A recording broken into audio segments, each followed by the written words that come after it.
Stories, as we always do. Nigerians call for mental health support for men as those men mark Men's Mental Health Month. I don't know if I'm saying that right, but the whole of June is dedicated to the mental health of men. That means that if you're not a man, which obviously means you'll be a woman, please don't stress men this month. And that's not according to me, it's according to United Nations. If you refuse to heed by that, you'll be guilty of crimes in many countries. President Tinubu is to visit Benue following the killings. The EFCC has arraigned another pawn scheme director who defrauded Nigerians of 13 billion naira.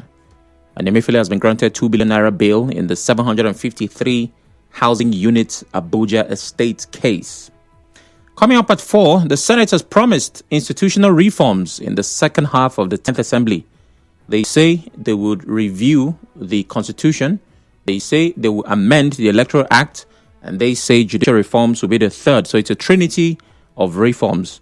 What exactly do they need to change in our Constitution? That's the question plaguing the 4 o'clock hour. And at 5, believe it or not, another northern state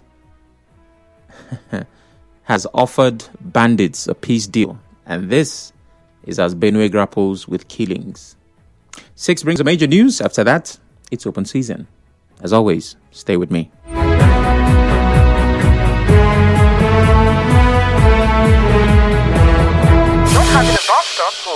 Not having a bus stop is not an excuse.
Beginning, and this is with Men's Mental Health Awareness Month. A lot of words there. Well, June happens to be that month. It's a time to break the silence around men's mental health. Reports say men are less likely than women to seek help for mental health problems, and they're also more likely to die by suicide. Sharing their thoughts on this, some residents of Port Harcourt urge families to recognize the efforts of responsible fathers and create a stable environment by prioritizing their mental health and overall well-being. Responsible fathers have a lot on their shoulders. This thing that, men don't cry, men should cry, men should have the world all on their shoulders. No, as a woman, he's a man, yes, he's going to provide, but what are you doing there? Are you just there to sit down and look at him? Be able to support him. Be his neck, he's the head, you're the neck. He can't stand strong, he can't look straight if the neck is not standing strong. So you should be able to nurture him. He's also your baby too. Compliment any way you can, support him. Good fathers need all the support they can get. They are heroes without cape. These people cry in ways that you don't see. A good father needs to break. A good father needs to be taken on vacation if there is a chance for that to happen. Surprise your husband, send your husband money. Let them people that is in charge in order to give them job in order to support family. My sisters.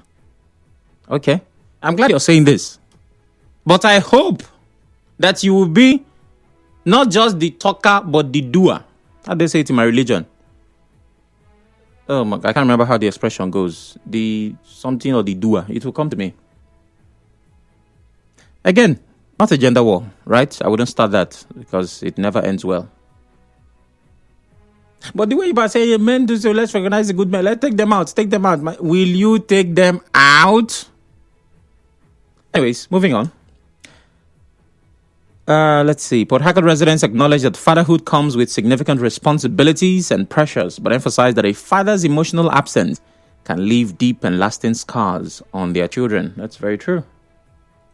Every man can be a father, but not all fathers can be a dad. Some men did not understand the responsibility when considering being a father, and some men just get overwhelmed and saying that, oh my God, I actually have to be a dad to someone. Someone actually relies on me. You should find your path back to your child, even if it's not back to your wife, because you're one of the contact that shapes your child's morals, that shapes your child into what your child is supposed to go into. So as an absent father, you're not reasonable, you're not responsible, and there is nothing to justify that. So long as you're not sick, so long as you're in good health, is wicked and is not good. That's why they say it's the effort that matters. Everything is not about money. So long as you're trying. There is no child that will forgive a father when that child really know that you are alive and you are sentee.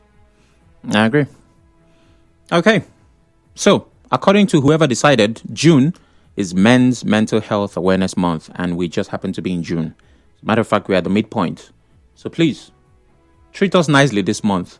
But more importantly, right, to be serious, we cannot overemphasize the importance of mental health, whether it's for men or women. It's very important. Your overall well-being, personal, social, economic, and everything is tied to your state of mind. Now, you might be able to tell a physical health challenge. The person is sick, maybe they might lose weight, right? There are some signs that you'd see and say, oh, this person is not feeling well. Sometimes with mental health problems, you can't tell. So a person who seems perfectly fine might be going through literal hell. And the ability to manage that well, either by themselves or those around them, can make a world of difference. You hear the expression man up because there is an expectation that men should be a certain way. I had an experience one time. Some guy who had lost his mom.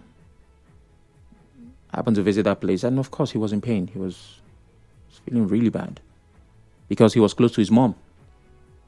And the guy was crying. Right? Not crying, but weeping. Had tears rolling down his eyes, and you could tell. And, they said he just lost his mom. I said, oh, so sorry. Right? And of course, I was to give him space to express himself the way he needed to. And while I was there, a friend came to visit him. My guy, Alpha. He just came back from his mom's burial, so the friend had not seen him. And the next thing I heard is, boy, now for you will be a man. And I did not wait for the sun to set. Like, guy, please stop it. Be a man, be waiting. Right? And we don't admit it, but there is an expectation of manhood to be unnecessarily firm. Why should a man not be expressive? And maybe it's because you have been told or you've heard that crying or showing emotion makes you like a woman. This culture of bottling things up. And yes, we have to admit, there are people who have opened up that regretted immediately. We can't take that away. So even though I'm saying we should not all bottle, mind where you unbottle it. Sometimes you just wish you had kept your problems to yourself. But if you can find a network of people, dependable, reliable, people you can trust, to share what you're going through, that can make a world of difference for your mental health. If you cannot find those people yet, last time I checked, God works 24/7. Call Heavenly Customer Care Line and hopefully you'll be connected with those who can help. But please, men, it's important that you start taking your mental health very seriously. And those around men, please help to ensure that this happens. After the break, we dive into the next headline where our president is looking to go and visit Benue, where those dastardly things happened. Stay with us.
Chukweme. Okay, I know what you mean.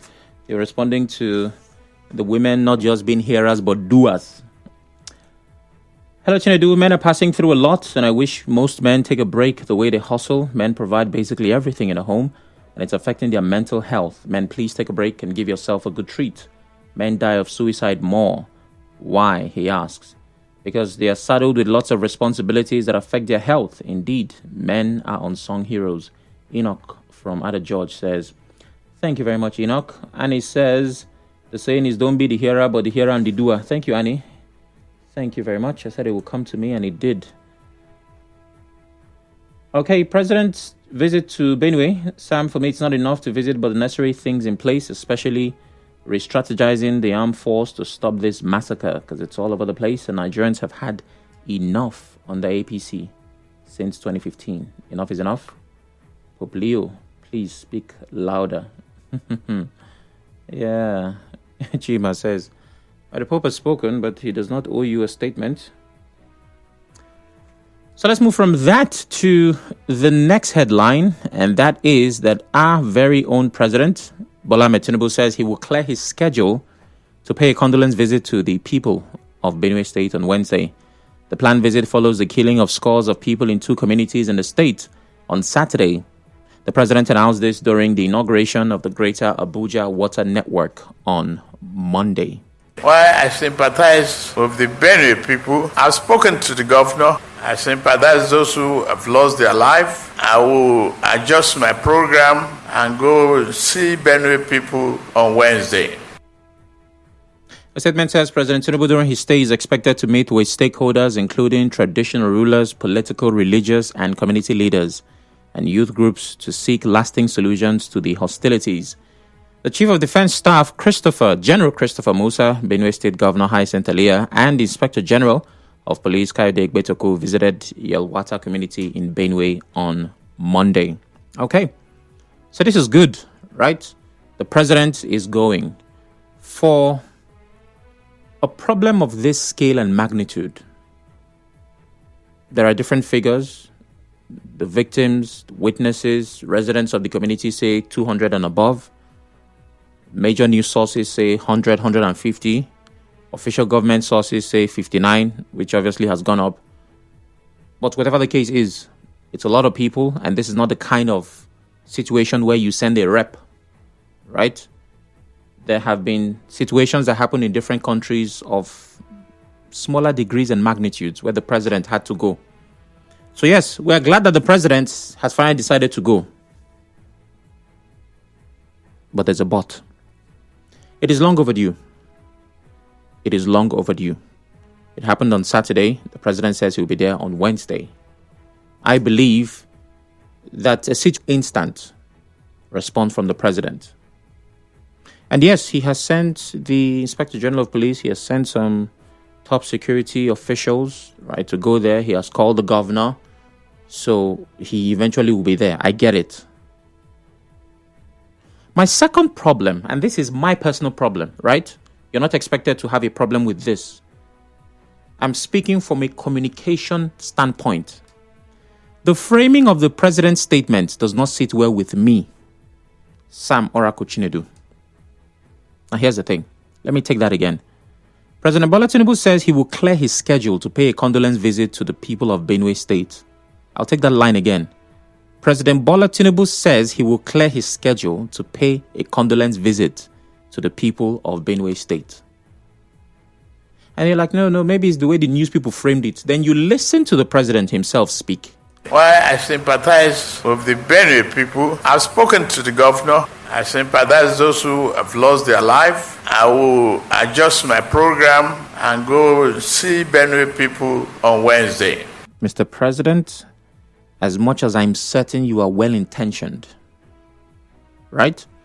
There are lots of people who do not like the APC, who do not believe in the plans, projects, and policies of this government, who are simply playing opposition or genuinely have reasons why they criticize this government. I feel, right, that there are moments where the president definitely has good intentions for the people, right? But the way that this statement was made does not express that good intention, if it exists. Because this feels like it's not urgent. It sounds like I will see what I can do. This is an emergency. It is a national emergency. So even stating that there's something else you wanted to do, so I will try to adjust my program to be there, is not something that should have made your speech. It shouldn't have. People were killed in Benue, I will be there. But stating that, there was a plan to go somewhere else, so I'll adjust my calendar to be there, almost seems like you're going for a meeting. I saw this in the news, and different news platforms framed it differently. But they all kind of suggested that the president had to readjust. And I said, no, maybe they just... And then when I heard the president himself speak,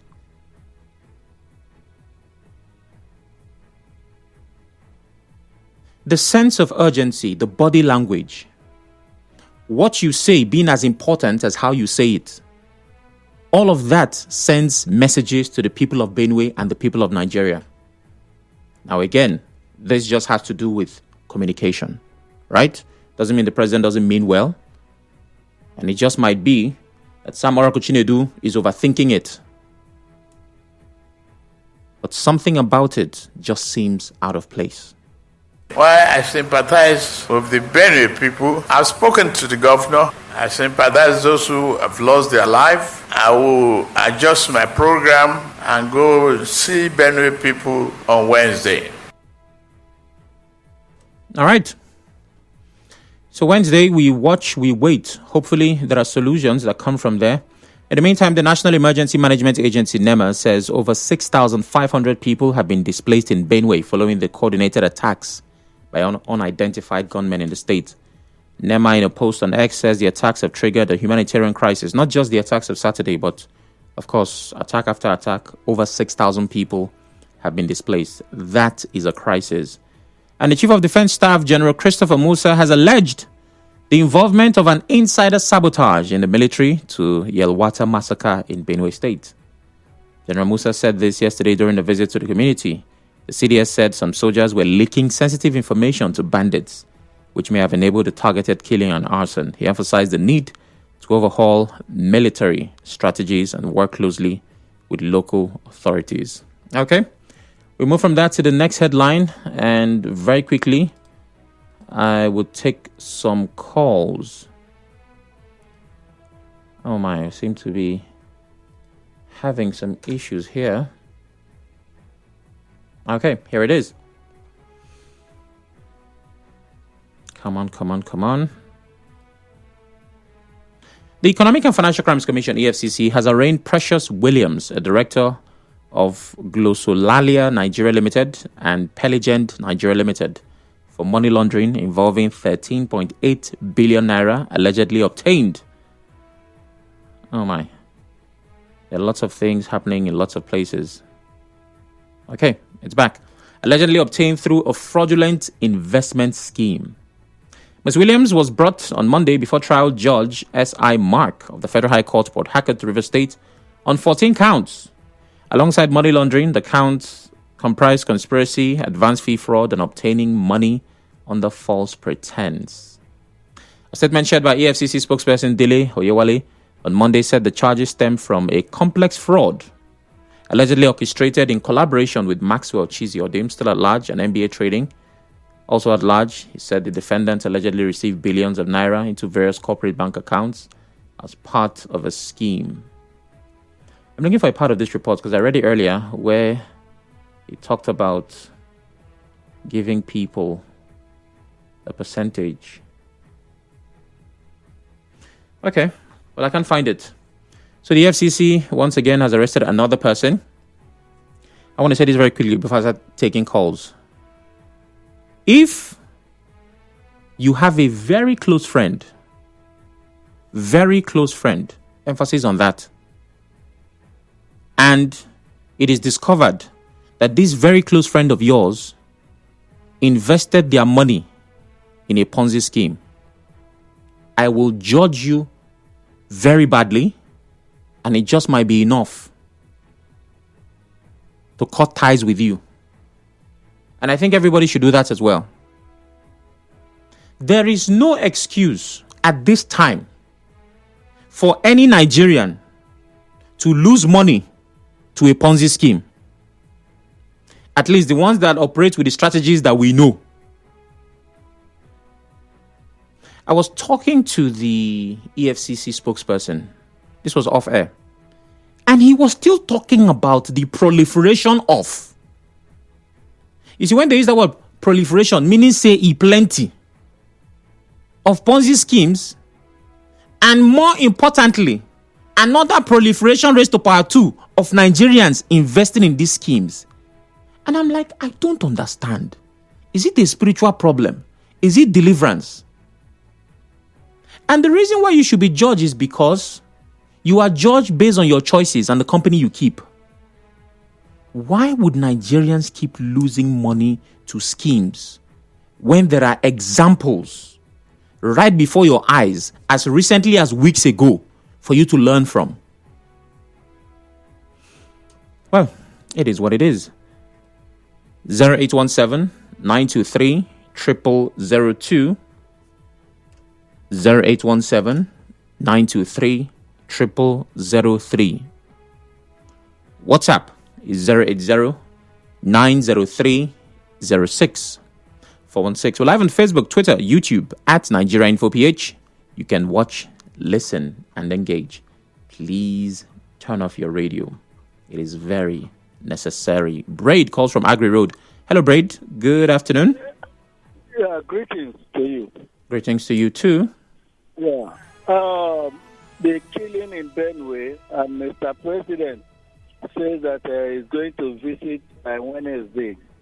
Yes, to visit is okay, but what are the parameters that our president has set up concerning the security measure to curb it? That is what is the source of concern, because it's not just by visits and just sympathize with the people. Hello? Braid, are you there? Okay. I'm guessing Braid is not. Good day, Nigeria Info. My name is Favor. Is that Favor? Okay. Okay, Favor. Good day, Mr. Sam Oracle. President Bola Tinubu to visit Benue State following fresh killings. I'm deeply worried over the happening in Benue. Life no longer is valuable in Nigeria. The primary responsibility of every responsible government is to protect lives and property, but the APC-led government at the center has failed Nigerians in terms of security and economic hardship. This is quite unfortunate. Clinton calls from Bori. Hello, Clinton. Good afternoon. Yes, Sam Oracle. Good afternoon to you. Good afternoon. The situation ongoing in Benue State is one that all well-meaning Nigerians should be worried about. Sam, if you're asked, what's actually the cause of these incessant killings in Benue State? What is really the problem, the root cause of this particular problem? We don't know. We just all the years killings. What is really going on? And I think that people should stop playing politics with the lives of citizens of this country. Common citizens that do not know anything, you leverage them and use them for political gains. It doesn't make any sense. Benue State has become a flashpoint state. Mr. President visiting there will not change anything, although it boosts the confidence of the security agencies there. But what are the duties of the chairman of the local government, the duties of the state governors? When all these crises come up, what are their duties? They are the chief officers of their local government and state. The president is right to visit, yes, but what have you put in place as a governor to curtail the incessant killings?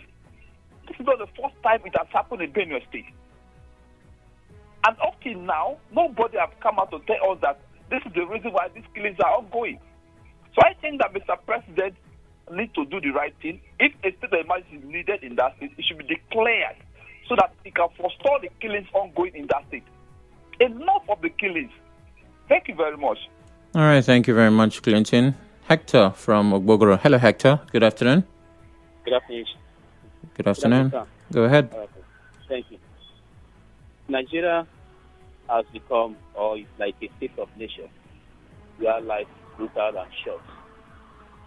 If Nigeria really has war, any president that come, or all the presidents that have come, has been promising or has promised to solve security problems in Nigeria.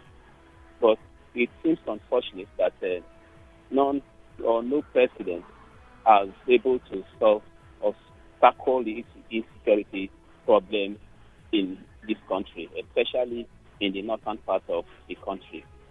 The killing is becoming unbearable, and it seems that we don't value human lives. What is that thing that the government is not getting right? Is this killing political? Because even the politicians have accused themselves that the issue of Boko Haram is political, herdsmen are also political. So what is that thing that the politicians in government or the government is lacking the will to solve? The president has now rescheduled his visit to Benue State. Will the visit bring an end to the killings in Benue State and other parts of the north? He has not visited, and people are calling on him to pay visit. What will happen after the president pays visit and the killings continues? What is that thing that Mr. President and his security apparatus not getting right? What is that thing that they must do to stop this killing? I think a lot of questions are yet to be answered. We are tired of hearing of killings here and here in this country. Please, they vow to solve the problem, to protect lives and property, and the government, both present and previous governments, have failed. I believe that President Tinubu will make a difference. All right. I hope so. Thank you. Thank you very much. Well, Hector, to some of the questions you raised, which I obviously might have an answer to. What essence is the president's visit? Will that stop anything? Like a caller before you said, it will boost the morale of the security agents who are supposed to do the job, knowing that the president himself was there. That sends a message. Secondly, it will show the people of Benue that the president actually does care, right? Yes, you cannot underestimate what that will do. Yes, there has been loss, they are in pain, but the president went there himself to see them, to talk to them, right? That really does send a message. But most importantly, a picture of what happened in Benue. Because normally he will be briefed. When this thing happens, I don't know what office to what office, but there will be a file on his table documenting what happened in Benue. And as comprehensive as it may be, it cannot compare to putting boots on the ground, on the soil where it happened. So if the president goes there, while he might have read the file on his table and they might have explained, right, being there, seeing for himself, gives him a picture. And so while he's commanding as the commander-in-chief of the armed forces and, sending and strategizing, he understands, right, what needs to be done based on what he has seen. So these are kind of the reasons why sometimes it's important for a leader to go there himself, to get a clear picture. Briggs from Omagwa. Triumphant from GRA. Hello, good afternoon, Sam Oracle. Good afternoon. Okay, governance comes with a lot of responsibility.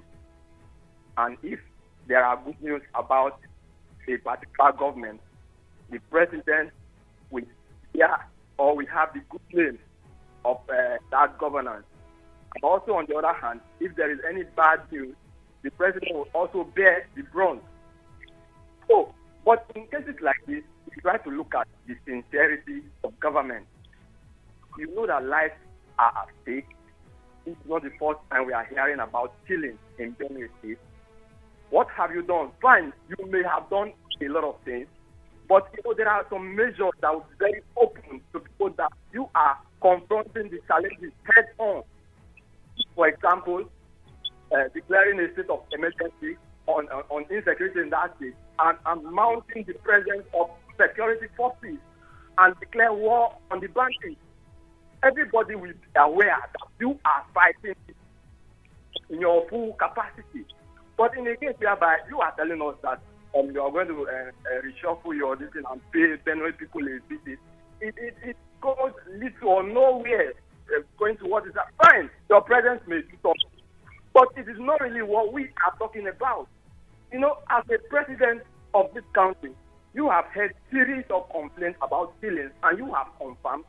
Please do something that is very drastic by, for example, declaring a state of emergency and maintaining the presence of forces there so that these people know that you are not joking. Lastly, you don't try to solve a problem and you solve the effect.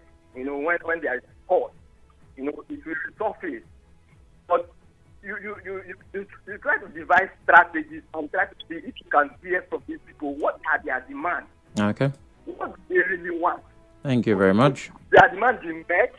I have to move on now. That's quite some time. Bob from Mbiama. Hello, Bob. Yeah, Oracle. Good afternoon. Good afternoon. Quickly, like others have said, it's a sad story, the body language of the president. America has one slogan, America first, and in God we trust. We're not talking about 20 people here, 200 people. I know some people are still maybe casualty of wounds and like the census around this place, some be wounded. The president did not say something that look as if he followed the life of Nigerians. I'm telling you, because I remember before the president entered seat, they have to flash us the Lekki toll gate saga. That means the life of Nigerians, the president doesn't value it. Because it happened to one, it happened to all. The statement he made, I will adjust my program. And then he said it in a way that it's not touching. That blood is being spilled. I wish they could parade those 200 cops before him. I wish they could bring them out from mortuary or more, whatever, before their mass burial. And then let him see them. If they look like meat, cow meat, that they have been slaughtered for. This calls for the Senate or House of Reps to call a meeting, or to think of what to do to the president. It's like they're untouchable. And I also remember that many of the Nigerian soldiers who don't look as if they don't care about these things, that they are forced to retire some of them so that the president can put somebody that will be his own person. That's what is being done. A new president comes, they retire some army generals so that I can promote somebody who will do their own bidding. Look at the way he just said it, so casual. Like as if they carry somebody else's cause, look at a log of wood. To me, I'm paying to see 200 calls from a local government to a community. And they are all concerned about 2007 commissioning project, private project. For who now? If all your subjects are dead, who will you rule? The president, to me, he doesn't try at all. Okay, Bob. Thank you very much. And Daniel from Imogate. Hello, Daniel. Good afternoon. Good afternoon, Samaraku Chinedu. Afternoon. Chinke Daniel Imogate Osako. Can I talk about the Ponzi schemers? Yes. It's one of the headlines. Yes. What I say about that is a reflection of our society. And again, a society has, take for instance now, within and around me here now, if you want to hype any young man, call him a Yahoo boy. That is fraudster, so to say. That is a society that don't condemn evil. Yeah, the kind of, I don't know. So what I mean is that these Ponzi schemers, those that are victims, they have heard about, or even like the last 2 days, but due to get rich quick syndrome, money matters. Okay, even you can imagine a society where our celebrities, how many times have you seen our musicians, those celebrities, when they sing about